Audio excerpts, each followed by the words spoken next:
Good afternoon. How are you doing? Are you fine? I hope you're doing good and you are super excited to hear this good news I have for you.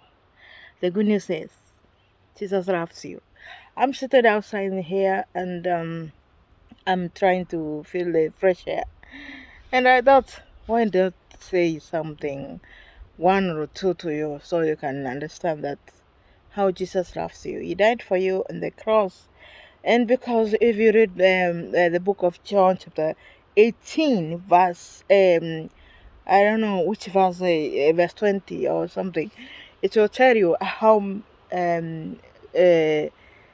serious. Yeah, that priest at that time always said that one person must die for the people. He didn't say particular people that he is going to die for. He just said one person must die for the people, and that's why Jesus died for you, and that's why you have to accept the reality and say Jesus died for you, and that he did save your soul, and that he lives and he is there anytime you need him. Just call on him. I know you are traveling right now. You have a lot going on. You have a lot problems passing you through now. I know you are tough. It's tough time for you. You don't know what to do. You don't know what next. You don't know what to do. You don't know where to turn to. You don't know what is step ahead. And also you don't know what is about tomorrow. I give you a testimony of my life. Yeah, there's a time I was so depressed. I was so sometimes you don't know when you're depressed, but I was so depressed when I was in Kenya, and sometimes I would go hungry and I don't have money, and if I borrow my friends, they will not give me because they will give me excuses that they don't have, and they wouldn't lend me because they think I'll not pay back. So sometimes I used to eat just bread and some some uh they call him turungi. This way, like water and tea and sugar. No, that's how I couldn't afford, and that is how I did. I used to do that most of the time. I couldn't cook most of the time. When I used to cook, it was a problem. It was a miracle when I cooked in my house. No gang, many times I couldn't afford even to buy some because I used to have not gas. I was using the stove. People in Africa, or people in some urban countries, they can tell you how much it is.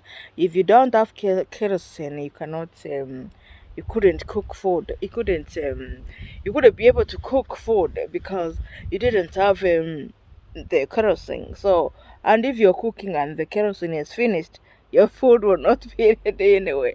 You just have to go and find the kerosene and put it in the stove and cook. Okay, so that was the problem for me back then. I used to go through a lot. I just want to encourage you when you're passing a time. Remember that don't give up in life because God is going to give you hope.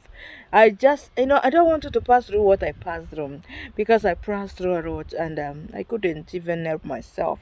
And sometimes I give up, I want to give up and I just don't want you to give up like I did. And that's why I'm here in this YouTube so I can give you advice, I can give you encouragement, and I can give you that hope that you continue praying for what you love and what you want in life. You will receive it. You will not. God will not abandon you. Sometimes we mix prayers with a lot of things, and that's why God delays to us our prayers. Don't mix prayers with what you're asking God, or go to do some stuff, the world things, and then expect God to answer you next time.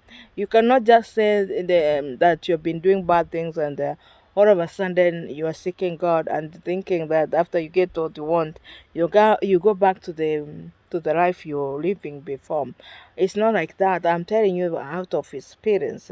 I passed through a lot and I'm here to give you the testimony of you can live a life with God presence. He has given me this life and I never expected I'll be here right now.